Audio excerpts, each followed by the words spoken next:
All right. So what do you want to know from me? So let's do a little overview of the vehicle for our viewers, and then I want to get up close, and I want to talk a little bit about what you guys are doing, some of the work that you've had to do already, and where it's going restoration wise, and then how we're gonna when we can maybe expect to see it in the museum and where, if it's possible. You know, stuff happens. Yes. So we'll do a little bit of introduction of the aircraft first, of course, some of the history, because I know some of y'all want to hear that, and then if we have any information about the aircraft specifically, some of its history, even up to how it got here. So we'll start first with a little bit of an introduction, and then we'll take a closer look at the restoration. Okay. Well, so as you pointed out before, it's a BF-109. This is an F4 version, so Ferdinand-4. There were, give or take, 33,000 versions of the 109 built from 1937 to the end of the war. The F4 variant is actually a fairly short construction run. There were 1,800 airframes built for them. They are sort of the first real technical airframe power plant armament evolution from the classic E version, which is famous for the Battle of Britain, invasion of France, that type of thing. So the major changes to the airframe was expanded a little bit. It had a newer engine put in, a DB601E, that had about 25% more horsepower than the previous version that was in the E series 109s, and it into same armament, the MG-151 cannon in the nose and the two MG-171 7.92 millimeter machine guns on the upper cowls here. It had some improved. The tail group is really the major changes. The vertical is increased in surface area. The horizontal was stiffened. I mean, for those who know about the 109, the E's had those famous cross braces under the horizontal stabilizer. So the stabilizer was redesigned and reinforced and beefed up, so those were eliminated. So it gave the airplane a little higher top speed. Gave a little bit of operational ceiling.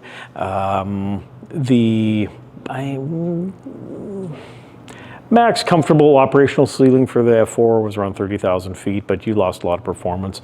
A lot of the F4s ended up in the Western Desert, North Africa, part of the Africa Corps campaign there.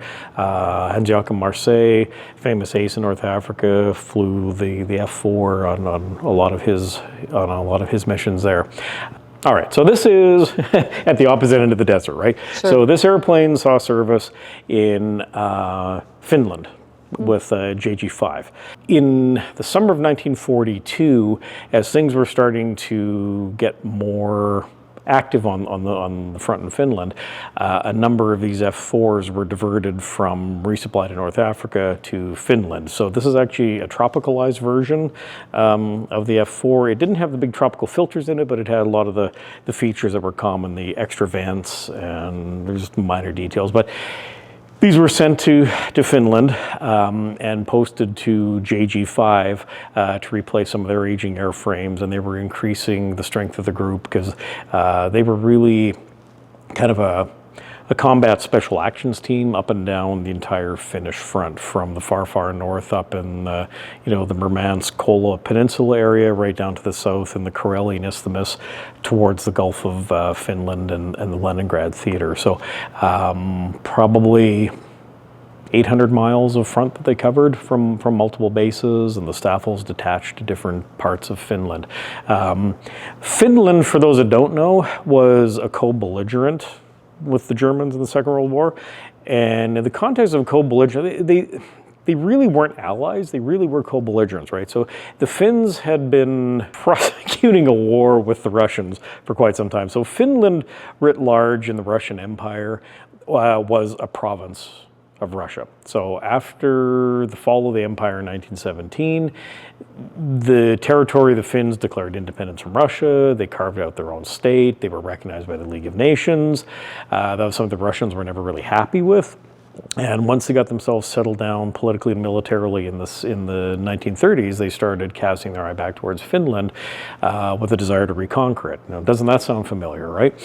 So in 1940, the Russians invaded Finland at the onset of winter in 1940 with a numerically superior force, but a terribly inferior fighting competency. So shorthand, the Finns kicked their asses, right? And as a result of that incursion, they formed an agreement with the Germans, where the Germans started supplying the Finns with new equipment and some training opportunities. But it was also in the interest of Germany, because the Finns, as well as the Swedes and most of the Scandinavian provinces, had a lot of rare minerals that were necessary for German industry. Things like molybdenum, cobalt, nickel in particular, manganese, things that were necessary for manufacturing industrial grade steel. So, fast forward to the invasion of Russia in 1941, Barbarossa, everything heated up on the Russian front and the Finnish front as well. So that led the Luftwaffe and the Germans to putting their own combat troops in Finland as active participants against the Russians there. Where does that take us with this particular airplane? So this airplane ended up in Finland with JG5 in the late summer of 1942. Was only with the unit for about 2 months before it was lost in action. And this particular airplane was being flown by, at the time, Lieutenant Theodor Weissenberger, who is a really interesting character we'll talk a little bit later. So Weissenberger was on an escort mission, reconnaissance aircraft over the Murmansk and Archangel docks. And on the way back, his engine seized up, and he was able to glide and belly land the airplane just inside German territory, far north, outside the region of Petsamo, which is now in Finland, Pechenga, I think the name of the city now. And it lay there for 45 years. In the late 80s, there was a recovery effort, and several F-5s were taken off of the tundra in Finland. There's one in the Canadian War Museum in Ottawa. That's the same squadron, same group. There's several others that are out being restored, but I'm not really sure of their pedigree. We acquired this partially restored from another collector who had got it, and it was really, he got in over his head. There's a lot of technical stuff. Like, he got to a certain point with the basic airframe stuff, and then threw in the towel because he couldn't go further. We had a surplus P-40 Warhawk project here that he was really interested in, so we just did a swap, right? So we've had it now for, I think, 6 or 7 years, and it's been a back burner project. A lot of our emphasis has been on the aircraft around here, but we've had a small team of volunteers and staff working on it as time and resources permit. One thing we did find out is that some of the work that had been done has some flaws, in particular the wings, and I'll talk about those in a minute. But fortunately, there are some excellent resources in Europe who are remanufacturing Messerschmitt 109 components in tremendous fidelity. So we've actually been able to shortcut an awful lot of time. We don't have to reinvent the wheel. So we're able to identify parts that we're missing, order them, wait a few months, they come in, and they are indistinguishable from the original thing. So we're really really thrilled to have those type of resources available to us. Oh yeah, that's awesome. Yeah. Great. Yeah. Awesome. Well, I'll grab a camera and we'll do like a walk around, and we'll point out some of its features. We'll talk about the wings, we'll talk about the engine, we'll talk about some of these other elements of this project that are currently under restoration, and we'll get up close. Yeah. Right. So some of the principal external distinctions on the F series from the E series is the reworked front end of the engine, the propeller and spinner. Bigger propeller to take advantage of the power or horsepower to the engine, bigger propeller blades. The E-mill, the early E version, had a much more sort of pyramid-shaped, blunt, tiny nose cone spinner on the airplane.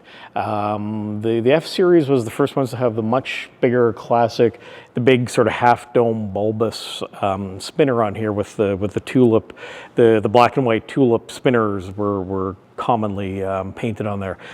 The Germans on the 109s used an inverted inline fuel-injected engine. Allied inline engines were not fuel-injected. They were all carbureted and supercharged or turbocharged. Technically, The fuel-injected engine is probably a better engine. You don't really need to worry about fuel starvation when you're maneuvering radically. It was initially a bit of a shock for Allied pilots in the RAF when they first came up against the 109s, when some of the maneuvering they were able to do without losing power, whereas the Spitfires and the Hurricanes, when they went inverted and rolled, they would often fuel starve and start to hiccup. But that was compensated with some redesigns to the carburetor induction system, and it never really became a problem. The Allies continued with carbureted engines in their inline engines for the rest of the war. The Germans liked them. It was a good engine, but a little higher maintenance.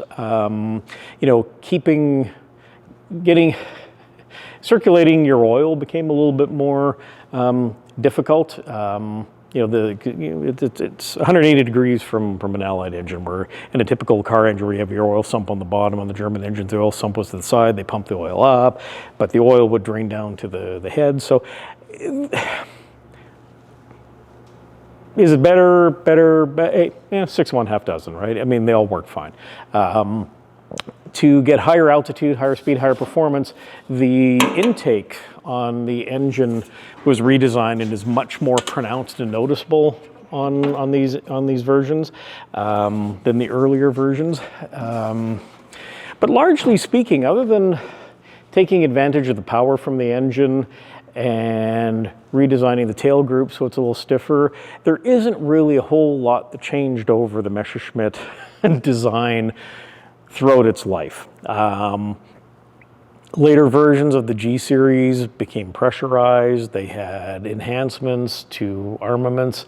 But the F series, because it was a transitional design with relatively few numbers built, there were some things that they wanted to change that became pretty apparent once these went into service. So the type was rapidly retired after 1,800 copies, and then they moved into the G series of aircraft that enabled the airplane to fly higher, faster, simpler to produce in many instances, a little easier to maintain.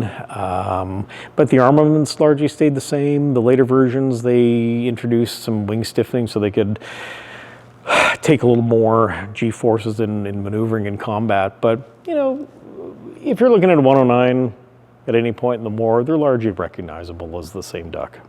So the engine block's original, the bank here in the head is original, but because we're going to be displaying this with a closed cowl, it's not worth our time and energy to put the resources into finding and building out all of this stuff that's going to be hidden. Now, if we get an airplane that is as complete as possible, we preserve it as such. We're not going to undo something, but we have to balance the benefit of how much we put into something, especially if it's not going to be seen. So one of the things that's unfortunate, when you get a project that somebody else has been working on, you kind of get what you get, and sometimes people know what they're doing and sometimes they don't. In this case, they largely knew what they're doing, but there's some errors to the wings that only became apparent to us when we tried to fit the wings up and start installing the fairings and move forward with the project, and we realized we have a real big problem ahead of us. And what that is in this area here on both wings. So it looks fairly reasonable, but once we got on board, started installing the fairings, well, our fairings were too big. And we got thinking, well, why is that? There's a problem with the fairing? No, because the fellow in Germany we got the fairings from really knew his stuff, and it's perfect. So after doing some measurements, we came to the conclusion that this portion of the wing, for whatever reason, when whoever built the wing laid it up, well, they had some challenges with math. So they laid out either the wrong rib for the zero, or they mismeasured or mislaid something out. And it's really, the wing is just, it's about this much too narrow at this point for it. So we did some other measurements down the chord of the wing, and once you get to about this place here, the rest of the wing to that end is fine, back there is fine. It's this area in here that covers the landing gear area that's become the problem. Fortunately, our people in Germany have the capacity to build this stuff, so we've ordered 2 kits for each side. So we're going to have to take this section off, reinstall the ribs, rebuild the landing gear bay, and get this area here, this curve, back to where it should be. So everything else, what would you find with the German airplanes, with the way, there's a lot of interlocking, like everything has to work together and fit together to go together. Whereas a lot of the Allied aircraft, they had some of the same problems. Like a lot of the Spitfires were semi-custom, right? Because you'd have a tough time changing cowls from one Spitfire to another. They're sort of hand fit at the factory, right? But the same is true of a lot of American stuff. And with the World War II aircraft, even though things like the cowl should have been standard, once they've been on an airplane and they've had the fasteners put in and they've operated, they've expanded, contracted, cooled, dented, bumped, flexed, they don't really like to go on other airplanes. So if you look at flight line pictures from the war, you'll see very carefully a lot of times cowls when they're off the airplane, they're all numbered with some portion of the serial number to make sure they go back on the same airplane. Because if you mix them up, you're going to head into trouble. So our replacement parts are being made in Germany. They should be here later this year. And then we'll tackle fixing the wings and move on with reassembly of the airplane. But in the meantime, there's still plenty of work to do. We're building and installing the cockpit. We've rebuilt the canopies. We're fitting up the engines and the exhaust, making sure all the cowls fit together. Like I say, it's all fitted. Like a lot of the Western designs had frames that these things stuck to, but the Germans kind of, the structural integrity came from the integration of everything together, right? They overlapped, and when they compressed, they sealed together. Because you can see up in the cowlings here, there's a big rubber gasket, right?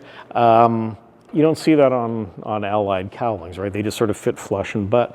But this gasket here slips in behind the firewall, and the lower cowlings come up, and the exhaust rail here has all these fittings and latches, and all this stuff has to sequence together. And when it closes up together, it's really rigid and strong, but until you get it to that point, it falls apart in your hand, right?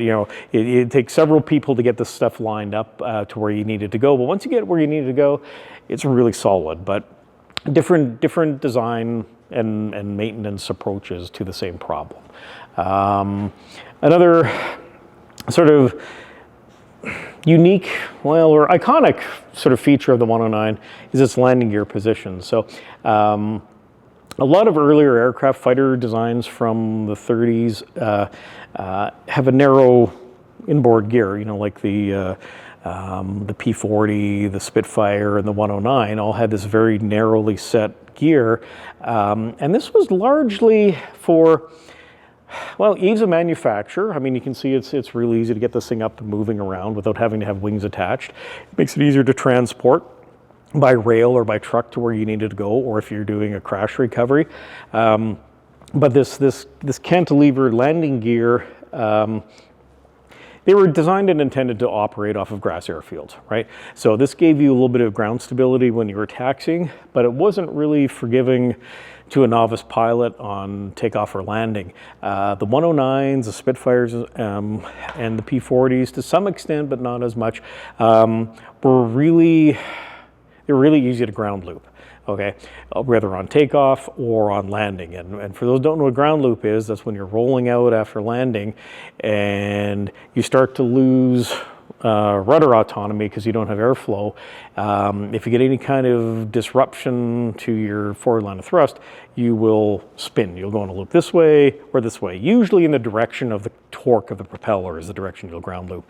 And that usually puts you up on your nose, rips the landing gear off, destroys a propeller, breaks an engine mount. It's embarrassing for any pilot to ground loop, but it's a war. It works. You train people to get experience, and they can deal with these problems. So even in the field of view here, right, with our airplane, the canopy frame and everything is original, authentic. You can see here we've painted over, but you can still see the results of corrosion and exposure to the tundra over the years. But whereas things like the cannon, the machine gun port covers, this is a new manufactured part, but we've used original latches in them. Inspection plate covers are original. We've procured a large quantity of original parts and components to go into the cockpit, but some of the things like the instrument panels and the fuse panels that go in here, they're reproduction, but they're going to be receiving original parts. A lot of the control surfaces are horizontals in original airplane. component, the horizontal, the rudder, our ailerons are all original. I mean, surprisingly, there's a very large network of these parts and pieces available in Europe, still with the original fabric on them. Once you get tied into the network, this stuff's there, but it tends to be all the same type of stuff, right? It's all control surfaces, it's wheels, it's landing gear, it's, for whatever reason, that's what survived. And I suspect they probably survived in the back of somebody's barn or building and were forgotten and discovered 40 years later. And they're there, and now they're worth something. Had they been found in the 50s and 60s, they probably would have gone into the garbage. But now there is an enormous, surprisingly, even 80 years after the end of World War II, there is a very strong interest in maintaining, flying, operating, and restoring this generation of aircraft. And it excites me. I'm really happy to be a part of it.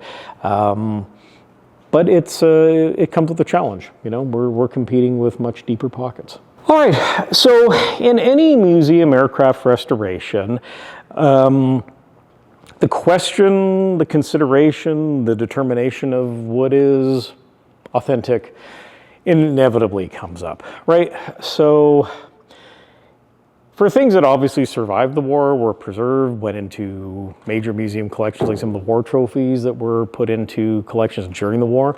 A good example is the Stuka and the Spitfire at the Museum of Science and Industry in Chicago. They were taken off of war bond tours after the Stuka was captured in North Africa. It was hung up in that museum in 1944, and it's been there ever since. There is indisputably nothing that is non-authentic about that Stuka. Same with the Spitfire. The warbird movement since the 1960s is interesting because up until basically the filming of the movie The Battle of Britain, there weren't that many of these things around. There weren't many flying, and it wasn't something that had sort of captured people's attention. So there's some key figures, Dave Talashe in California, yesterday's Air Force, Ed Maloney, Chino, Claims of Fame. These guys were World War II pilots and loved aviation and spent a lot of time gathering these things up and collecting them. You know, the Messerschmitt 262 at Plains of Fame, Ed Maloney bought from a federal government surplus sale in California. So imagine that, right? But the movie The Battle of Britain really ignited a revivalist movement. I mean, the old Confederate Air Force in Texas had gotten its start in the early 60s, sort of recognizing that these things were becoming scarce, but they were still available. The Canadian Air Force had sold their reserve fleet of Mustangs as surplus in the early 1960s, and that's really the foundation of most of the flying Mustangs that you see these days. Several dozens of them were released. And then you get the other thing where you have wreck recoveries, right? So this is a wreck recovery from a combat theater, and it had suffered from crash damage, from environmental damage, from souvenir hunters over the 45 odd years it rested on the tundra before being recovered and put into the conservation restoration pipeline. There's nothing cheap about an airplane. Whatever you're accustomed to fixing with a part, add a 0 or 2 and you're getting into the price tag for airplanes, right? You know, I can't see anything here, but a screw fastener on an airplane, that might be a 50-cent part if you're going to Rock Auto or Ace Hardware. You start procuring it from an aviation source with certification for flight, well, that becomes a $9 piece of hardware. And there might be thousands of them in any particular airplane, right? Most organizations have to make a determination pretty quickly. Are they going to do an airworthy restoration or are they going to do a static restoration? And typically the airworthy restorations are done by high wealth, high resourced individuals, especially in the modern era. Back in the 60s and 70s and early 80s, it wasn't really beyond the capacity of someone reasonably well-to-do to get into an airplane like this and do the work and restore it and maintain it and fly it with a small partnership. But nowadays, there's been an upswell of Messerschmitts coming out of Europe that are largely based around converted Spanish Bouchon, post-war, licensed, built, Merlin-powered Spitfires. If you've ever watched the movie Battle of Britain, the Me-109s in there are ex-Spanish Air Force Bouchons. They're flying Merlin engines, not Daimler engines. So those are now available. So they're being converted into Messerschmitts. I mean, they aren't Messerschmitts. They're Casas, and they're made to look like Messerschmitts. There's a real strong data plate restoration movement. And for those in the car world, you know exactly what I mean. I mean, somebody's gotten hold of paperwork and a data plate, and as far as the FAA is concerned, that's your airplane. Same with the CAA. So a lot of the airplanes that you'll see at air shows, especially the fighters like Mustangs and Spitfires, realistically, they're called restorations, but they're really new build facsimiles. There might be a very small single-digit percentage of authentic parts that might be things as basic as trim tab wheels, seats, placards, maybe landing gear, but every ounce of aluminum is new. The cowls, the engines are largely rebuilt with new parts. So it's part of salesmanship, right? So when you're trying to sell a rare, expensive World War II airplane, of course it's a restoration because you're tying it into that history of 1944. How much of that airplane was really in existence in 1944? It's pretty tiny. And it becomes sort of a ship of Theseus, George Washington's axe. Like, it's still an axe, but what part, it's been changed over the years, the handle, the head, whatever. Isn't really what's being represented. That's highly debatable. I guess it depends on what side of the fence you're on. If you're trying to sell it, it's authentic. If you're trying to buy it, you're going to drive somebody down. For museums, what we are striving to do with our limited budgets and resources is be able to preserve and represent history to the best of our ability. Around here at the Pima Air and Space Museum, we typically don't do a lot of internal restorations to aircraft. We don't fly aircraft, so we don't do airworthy restorations. But sometimes when you're building these things and repairing them, it's just as easy to do it the correct way because the shortcuts aren't really shortening anything for you, and you get an inferior product. So in every restoration, there's always, you're putting something on and off multiple times. You're fitting for fit, for function. You think you've done it right, and it turns out you missed a step. You've got to undo a whole lot of stuff, 2 steps forward to take 1 step back. So this rack here is basically parts we've acquired for the 109 project. Some of them are new build, and here's a great example of the high quality, high fidelity parts that are available. This is an exhaust shroud for the 109, and this attaches to the engine block, and these fasteners here tie down the cowl. This is the bump strip. There's an armored piece that goes over top of this on the left-hand side. It's also a flame deflector. These are things that would be really, really hard for us to do internally. Not only would we have to work with plans and specifications in German, that we don't have a deep skill here. A lot of this is industrial. Like, once you've done all the prep to make one part, there's an enormous amount of design and fabrication of your tooling to get one part. So finding companies that have already invested in that capacity is really invaluable because then we're just buying a part. We're not having to build the manufacturing capability for something we're never going to make again. So 3D CNC manufacturing has really helped the Warbird movement. A lot of things are very complicated. Parts to machine and mill can now be made by computer controlled devices. They're much faster, much more precise, and honestly, they're made out of better material. Wartime materials and metallurgical controls were often just good enough, right? The life expectancy for a lot of these airplanes was between 25 and 50 hours. If you got more than that out of an airplane, that was great for whoever paid for it. If you got less, well, that's the numbers game, right? Your over-under might average out over the years. But in the museum world, tracking down things, we want to try and be as authentic as possible, like I said. So we have lots of original instruments, parts, pieces, small bits. A lot of this survives.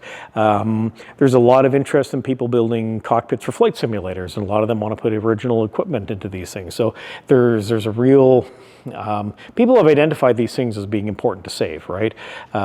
Which is fortunate. You know, one thing that we have here is this original belly cowl for the 109, and we have this. This has got original wartime damage from a cannon round. We're not going to repair that. We're just going to leave that as is because that's an interesting part of its story.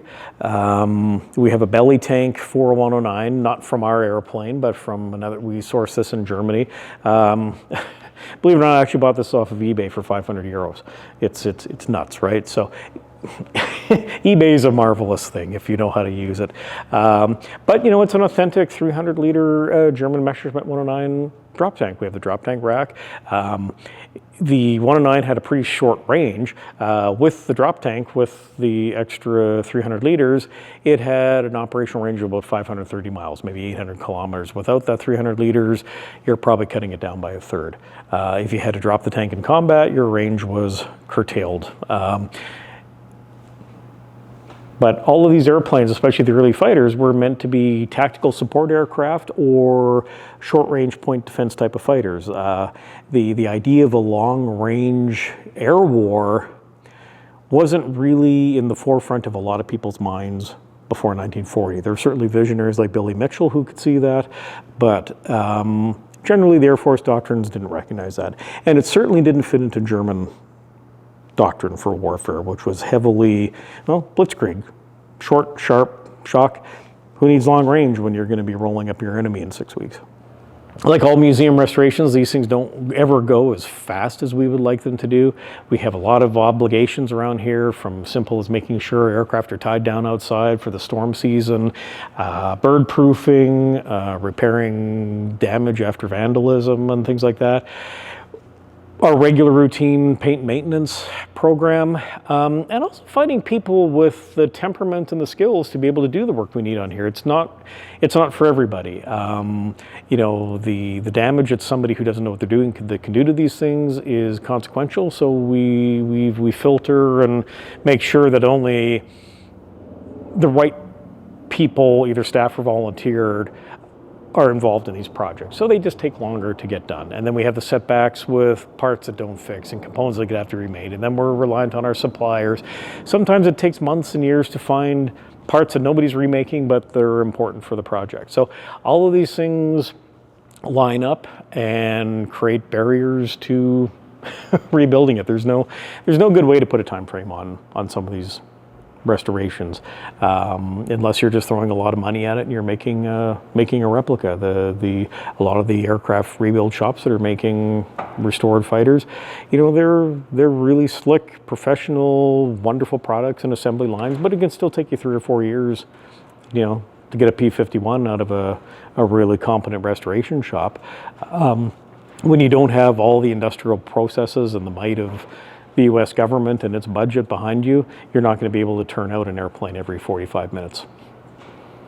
So this restoration is out here at the awesome Pima Air and Space Museum.